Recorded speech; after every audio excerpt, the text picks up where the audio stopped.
It's time for episode 44 of The Crisis Show here on Google Hangouts and on YouTube. Now in our second year and seen in more than 100 countries. Tonight, hostile work environments and the Paula Deen fiasco. And we're also going to talk about workplace violence. Good evening. My name is Rich Klein in New York. I'm founder and host of The Crisis Show and also the president of Rich Klein Crisis Management. And now I want to introduce my esteemed guests. They've both been on the show before. First, by way of Charlotte, North Carolina, he's one of the top workplace violence experts in the country. His name is Felix Nater of Felix Nater and Associates. Hello, Felix. How are you today? Hello, Rich. How are you this morning? Or this evening, rather. Good to see you this evening, this morning.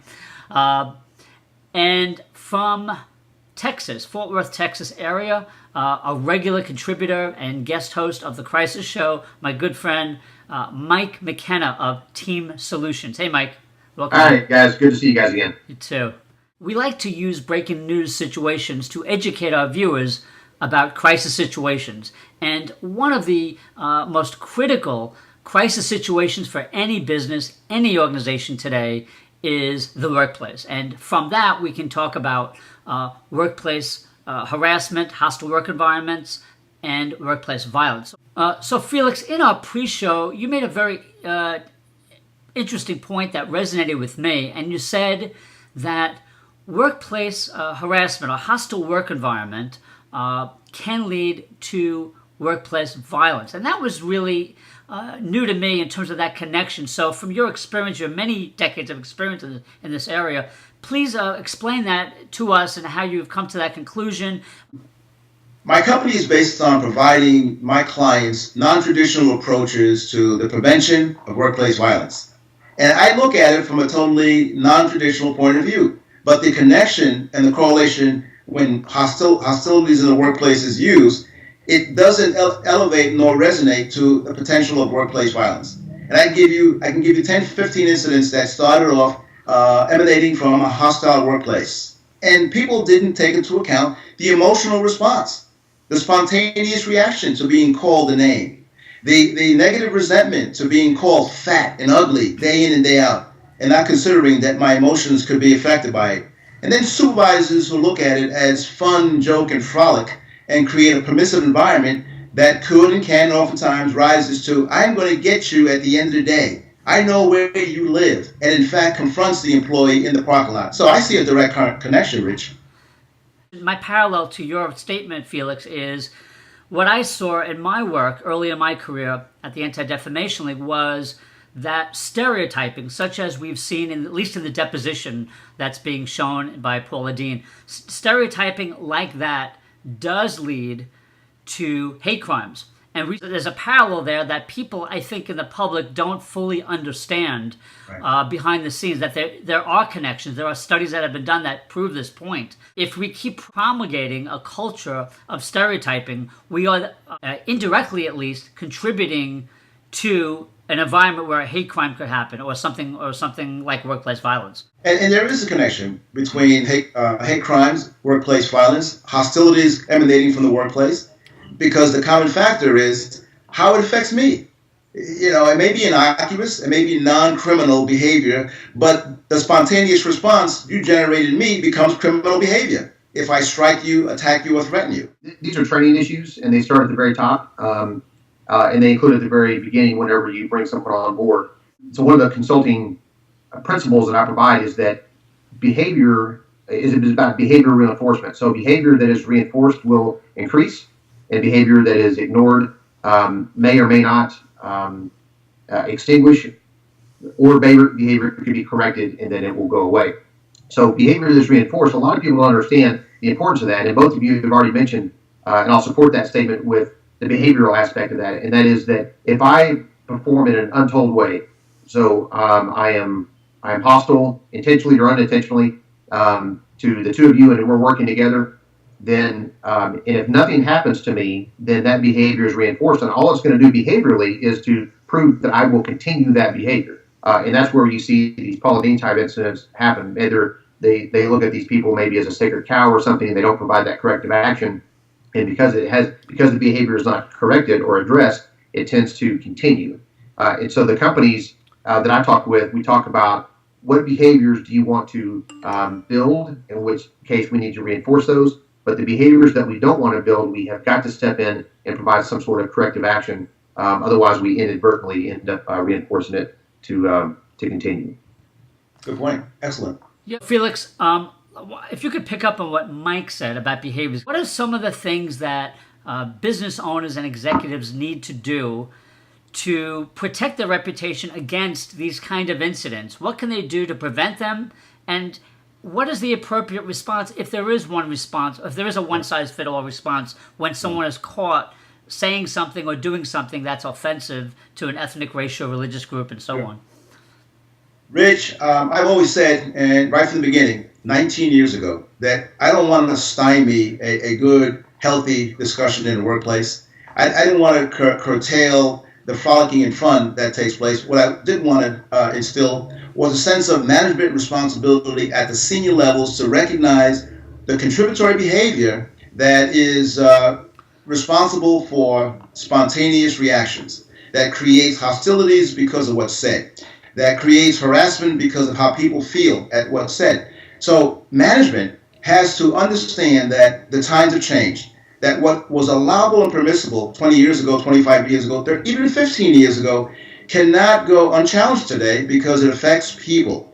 When it affects people, it affects production, performance, morale, attitude. When it affects those four categories, it affects injury compensation because people then start saying, I'm stressed out, I don't want to come to work. So there has to be mutual expectations established from the company, by the company, that everybody understands what's acceptable behavior, everybody is responsible for adjudicating it, and employees are responsible for not engaging and reporting untold, unwanted encounters.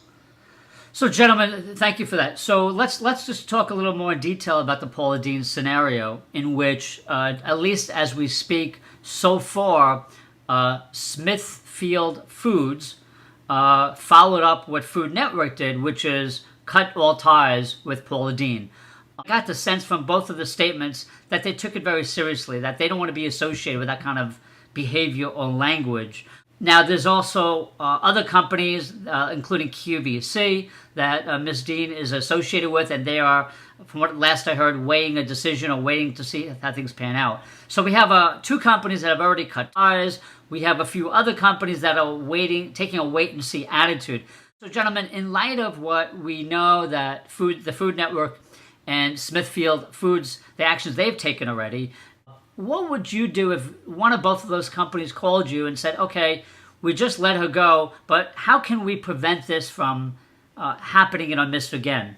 There's four things that I think that I would say to a client. Number one is lead by example. And in my view, it seems that some of these companies are following by example, meaning that they are succumbing to public pressure. And to me, that's kind of a loser's game, because you're then playing catch up with the court of public opinion. So I would suggest, when it's bright and sunny outside, that's when we start planning for the dark and dreary days. So number one is lead by example. Decide what you're going to stand for, and then unapologetically stand for it in advance instead of waiting till later. Number two is make sure that the expectations are abundantly clear to everybody that comes into your orbit, to say this is the standard that we will enforce, and make really no exceptions. I mean, there's some common sense element in there, but you want to make sure that you stand firm as to what your expectations are. Number three is to make sure that there is training involved, so that because not everyone's going to show up with the S on their chest or whatever. They're going to need some training. That's frankly what I think organizations like this are supposed to do. We want you to come and let us make you better at being you in order to support our organization's mission, because everyone benefits from that. And then number three is when people succumb to the human frailty of bad choices, that you take immediate corrective action, as opposed to saying, you know what, he or she is a nice guy, or maybe he or she is at a supervisory level, we're going to give them a pass. That reinforces that bad behavior when you don't take corrective action. So four things: lead by example, make clear the expectations, provide the adequate training, and take immediate corrective action if something goes amiss. Can you just elaborate a little bit on what you meant by training? Because that's a very broad-based word. And if you could drill down a little bit on that for our viewers' benefit. Nobody shows up into any workplace environment with being the 100% solution. So we have to kind of mold them into the shape of what the company culture is, wants to be, should be.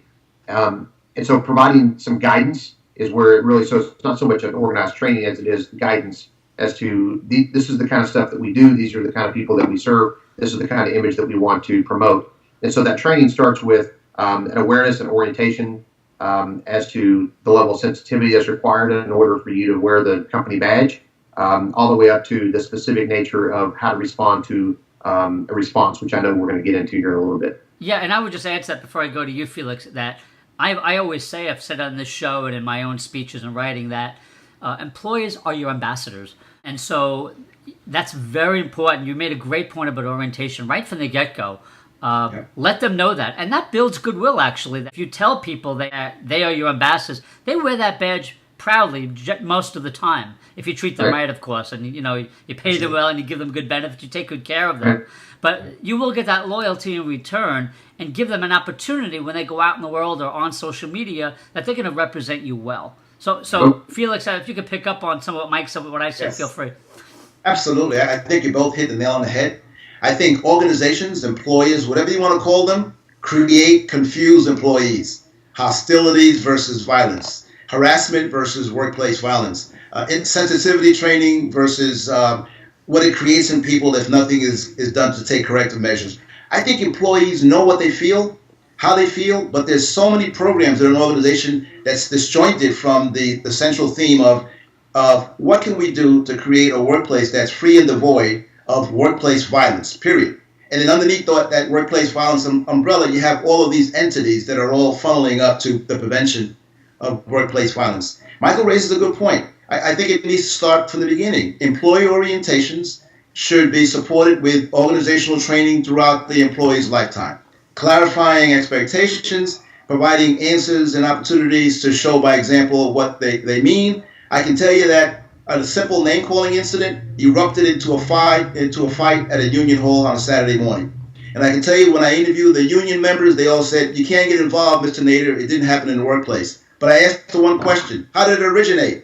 Because he called me names in the workplace and I didn't like it. So there's misunderstanding as to what is, what isn't. And I put together a program just for supervisors called How to Manage the Potentially Hostile Workplace. They were astounded to see the transition from the minor behavior that Mike talked about to the aggressive confrontation to the actual violent behavior of people actually threatening them with bodily harm. So it's all connected. That leads us into another segment within our segment tonight, which is an incident that happened not far from you, Felix, I believe, in Greenville, North Carolina last week, in which four people were shot. And folks, we're still trying to learn the details. The police have been a bit hush-hush about apparent motive. So from a crisis communication standpoint, at the very least, it's a lesson for companies that these things happen. You could be caught in the crossfire, literally and figuratively, of an incident like this, and you need to be prepared, as Felix and Mike do, prepare yourself for workplace violence. So Felix, maybe you could pick up on that point about being in or near a situation. How do you in your work make companies more aware of that kind of situation where it doesn't happen, right inside your office or right on your premise, but just adjacent?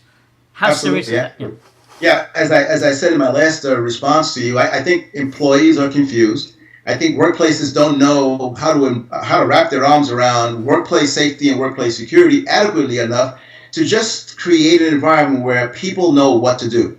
So if you hear a gunshot and you're in your office, don't go to the window to see where the gunshot is coming from, because you're exposing yourself to potential harm. If there's an event that's occurring outside your workplace, lock your doors and secure yourself in the safety and confines of the office space. Don't run out to see what's going on, because you could be hit by a stray bullet. We don't want to talk this way because we don't want to create the connotation that the workplace is unsafe.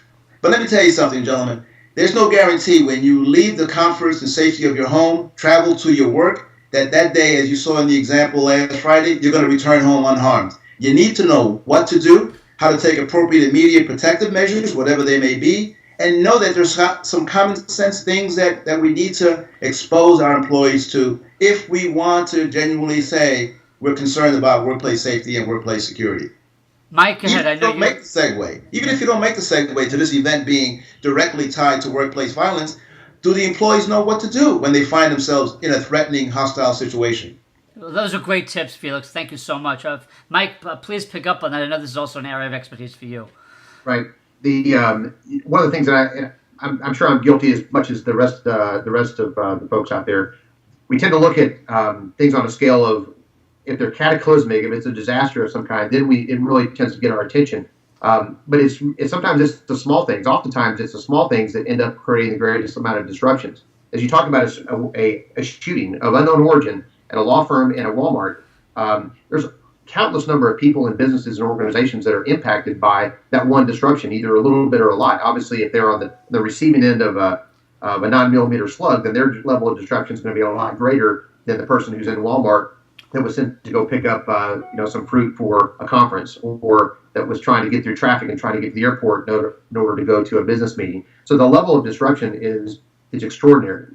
Felix said something that I thought was especially valuable, and that is using the scenario of the person who's at the front desk that hears a gunshot going to the window and what they should do. Now I would take that to the next level, in that what they shouldn't do is to go find their manual and flip through there. As we've already said, a plan in and of itself is really not that valuable. It is the process of building that plan is what's so valuable. So by empowering through training and through awareness that employee, then every employee, whether it's one person or 20 people, they all know that what they should be doing without having to go play Mother May I or Father May I. What should I do next? They're empowered with making the right choice to protect themselves, and then to protect their company, and then to protect the innocent bystanders. Absolutely. So I think that the level, if we were to change our view of what constitutes a disruption, and to look at what sort of steps do we need to take in order to get to the backside of that disruption, then I think we can really start a helpful dialogue, not only with the public, but with our clients as well as with our employees. We talk about having a crisis management, crisis communications plan. We talk about a plan for workplace violence, emergency management, right, in companies. And you're so right, Mike, because I think one of the things that you and I have said in the show, and Felix I know has shared it, is it's not just having a plan. Great point, Mike. You got to rehearse it. You got to rehearse it till your company, to your employees and your people get it, and make sure that. And if there's a problem, you got to adjust it. Do it enough times, you're more likely to respond to that. Right. There was an incident a few years ago, and I think Felix and I have had this discussion, and I'm confident that he has a more academic way to address it. But a few years ago, actually, it was end of last year, I believe, or maybe beginning of this year. And I wrote an article about it that I have on my website, and it's about a gas explosion in Kansas City, Missouri, in a very populated area full of businesses and shops and restaurants. And at 2 o'clock in the afternoon, there was a smell of gas. It's actually that mercaptan, which gives gas its odor, because natural gas is naturally odorless. And so there was lots and lots of people that smelled that gas, but nobody felt empowered to do anything about it. So there's this it's called social loafing, where if the three of us are in a workplace, and I'm going to look at you, Rich, as you're your spiritual leader here, so if you're not going to be alarmed by it, then I'm not going to be alarmed. And Felix is the tactical advisor, and he's the one that's got all the parts and pieces. So if he's not going to get alarmed, I'm not going to get alarmed. And so we all have this same kind of internal dialogue. Nobody takes action on it. For hours, there's this gas filling up these rooms, and all it needed was an ignition source. It found it, and it destroyed lots and lots of property, and it took a few lives, all of which could have been prevented if some earlier empowerment had occurred through awareness training. Right. Yeah, I call that the Abilene paradox. It's the family who's sitting in the hot, sweltering heat in Texas. The air conditioning doesn't work. The fan is the only thing that's providing them, refreshing air, if you can call it refreshing air. And all of them are saying things to themselves like, "Boy, I wish Dad would offer us a car ride to get some cool air on us." Mom was saying, "Dad is so cheap, you never fix the air conditioning." The daughter is saying, "My God, this fan is blowing hot air." But no one's telling Dad. They're all discussing this amongst themselves privately. So yes, the biggest thing that I see is employees are afraid because somebody above them said it's not important in the past. And when it's not important in the past, you begin that process of denial. If I say anything, guess what? They're not going to do anything with it anyway. So don't ask the question, and you won't get a dumb response. And that's invariably what happens. We actually, through our own behaviors, create negative responses. We make people, in that scenario, Mike, we talked about this, we make people say through their own experiences, "Oh, that smells like this. No, it smells like that. No, it isn't that." And before you know it, no one's making a good decision. And in the end, we have a disaster. Folks, I think we're also in an environment where people are being asked in offices to do more with less. They're working longer and harder. They are more afraid of losing their jobs. So it seems to me, at least, that they're less apt to speak up when they see something wrong or something that's not right, or afraid to challenge an executive on their behavior. Yeah. But remember, and this is what I always say, particularly to the senior folks who are negligent and fail to be leaders in correcting situations. We live in a very litigious society.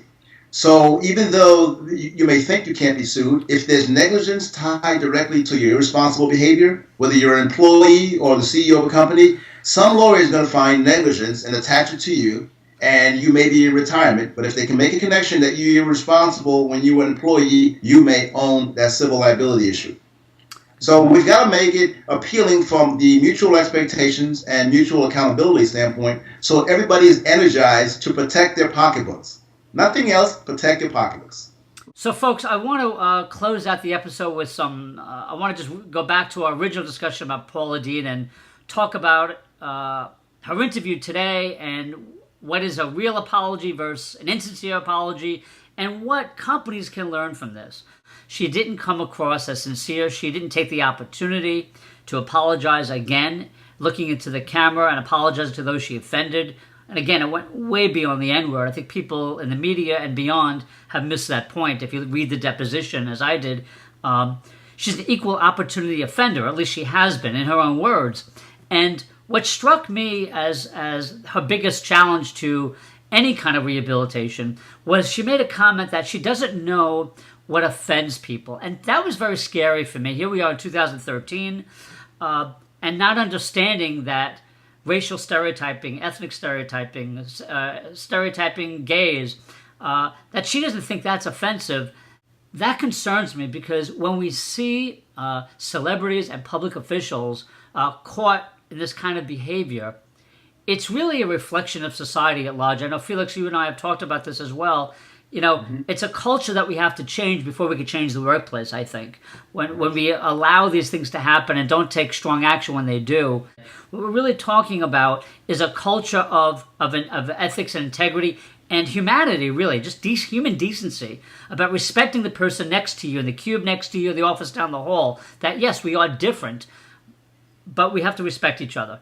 And Correct. You don't have to love each other, but to allow an environment of hostility, of stereotyping, it's just all negative, and it can do a company no good.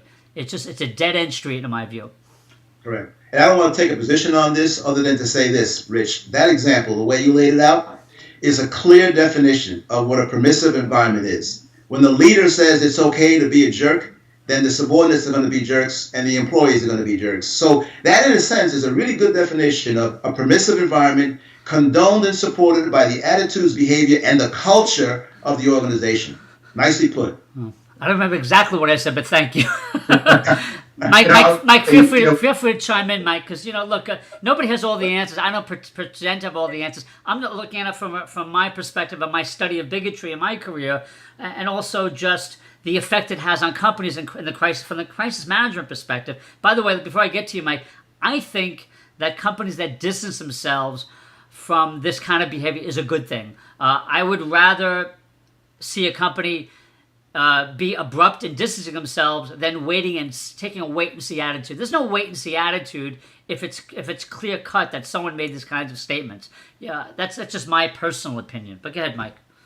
Yeah, I agree. Corrective action is certainly needed. So, Rich, you said something I thought was extremely helpful, and that is that Miss Paula Deen, said that she didn't know what was offensive. And so, to me, that's painting themselves into a corner, because one of two things is true there. Either she knew and she's lying about it, or she didn't know, and somebody who employs her, to me, has a responsibility to provide some guidance there.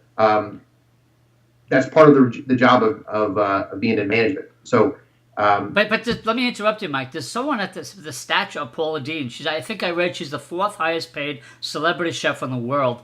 And I wonder if they, you make a great point here about an employee relationship, or is she a paid consultant? I mean, I don't know I didn't go that far in my research, but it's an interesting point you make nonetheless. But I just want to clarify that for our viewers. I don't know if she was defined as an employee or paid talent, if you will. But go ahead. Yeah, fair enough. So I'm a contract. So I have contracts with different training companies, and one of them, as a condition to do business with them, provides an expectation that I go through some workplace training classes.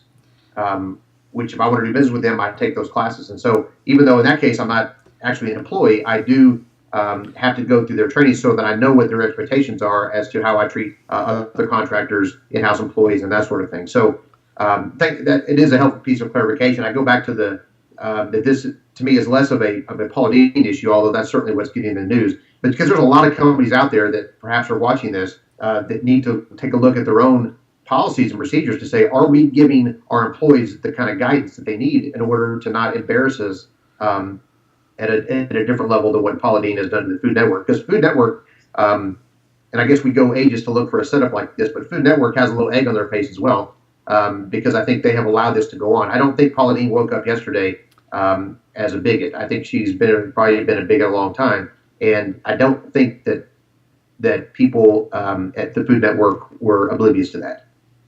Good point. Good point. Felix, is there something you want to add to that? Yes. In terms of leadership by example, authenticity and genuineness, the first thing they ought to do really is understand the valuable importance of crisis communication.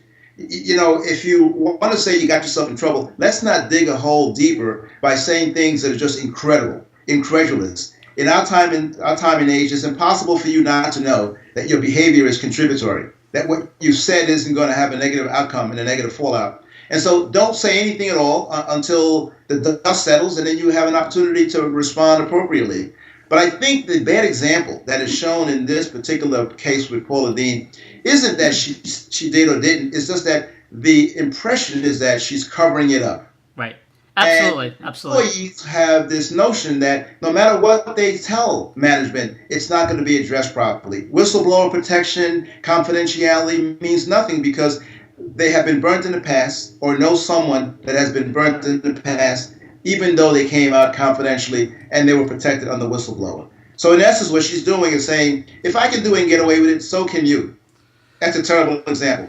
Well, yeah, and I think Felix, it's interesting. She also said, she said something that struck me on the Today Show this morning. She looked in the camera, as I'm doing now, and she said, show me one person who hasn't sinned. I'd like to meet them. So she was basically saying, well, Yes. everybody sins. The difference to me, guys, is that in the court of public opinion, celebrity chefs, professional athletes, public officials are held to a higher standard. They're role models to kids, to people who love cooking. In this case, Paula Deen, people who love cooking, as I do. Although I wasn't a fan of her, her cooking style because I'm trying to lose weight. Too much butter. Too much butter, right? Yes, you want to be treated like everybody else, but you're not everybody else. Celebrities and public officials when they get to that level of success in their career, there's a responsibility that comes with it. And that's something that was a big disconnect in this interview. She didn't get that part of it at all, I thought. And if I was advising her, and I'm not, just for disclosure, but if I was, it's much more than just words. It's actions. So one of the things she could have done this morning with the reach of the Today Show is she could have announced that she was going to educate herself, okay, about the dangers of stereotyping. She was going to take, just like people go into rehab, right? We all hear about celebrity rehab and they come out new people on the other end and their careers get rehabilitated. Now, I'm not saying her career is going to be rehabilitated. Many of my colleagues in the social media space today have said that they think that she's definitely damaged goods, that brands are going to stay away. And I tend to agree with that. But if she had any hope of rehabilitation, 6 months down the road, a year down the road, 2 years down the road, my advice would have been, get yourself educated about the dangers of stereotyping and then take that message to kids, take it to communities and say, hey, I had to go through this process of self-discovery and learn about the dangers. And I went to the Holocaust Museum. I educated myself about slavery. And I realize that I realize now that jokes about plantations, jokes about ethnic groups have no place in our society. They're not funny. And that's something I've learned, and I want to now spread that message, use my celebrity, use my position to spread that message. That would have been much stronger for her if she had done that today, or if she even does that going forward.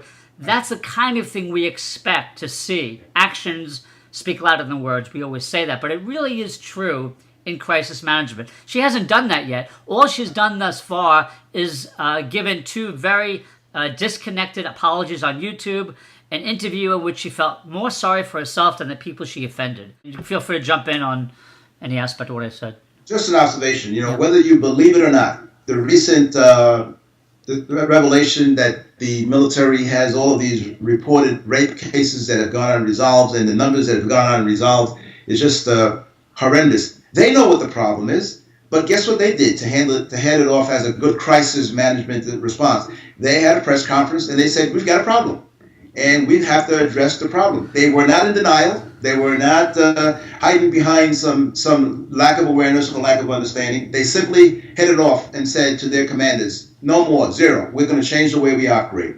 Well, sometimes it's difficult to be honest with yourself. In the Paula Deen case, she has no appreciation for how her testimony, if you would, is having an adverse effect on the people who loved her and understood that she was a genuine, sincere person. Now they're going to look at her as someone who is conniving and it isn't responsible enough to stand up for what she believes in. That's what's happening here.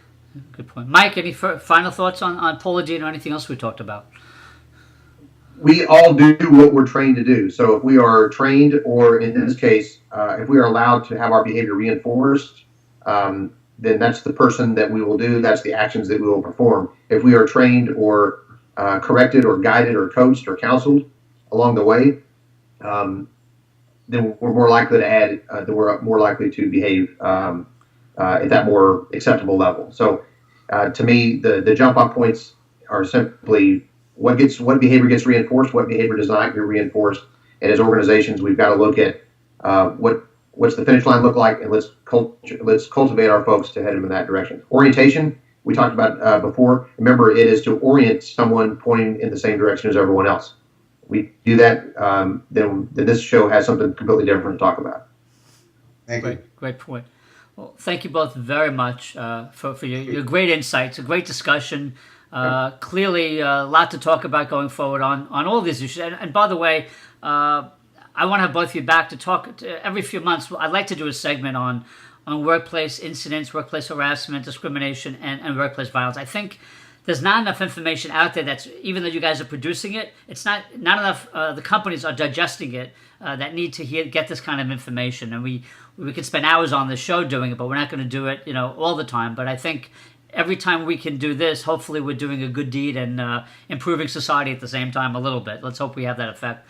You are. So thank you. Those of you watching, thank you so much, as usual, for watching The Crisis Show.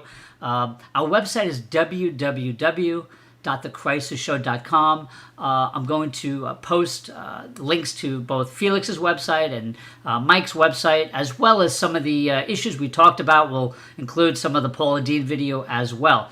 If you'd like to tweet about anything we said, and certainly we don't have any problem with people disagreeing with us or being passionate in their own views, please use hashtag The Crisis Show or at The Crisis Show. We'd love to hear from you at any time, because you can now, as you always could with The Crisis Show, get onto YouTube and watch it any time. You could even come late to our live shows and click on and rewind the show from the beginning if you get in late. So we appreciate your support. Felix, Mike, yes. Thank you so much as usual. Have a great evening. Just great stuff. I really appreciate your insights. Great discussion. Enjoy being here with you guys. Thank you. Great to be with you guys. Thanks again. Have a great day, guys. Bye-bye now. Bye now.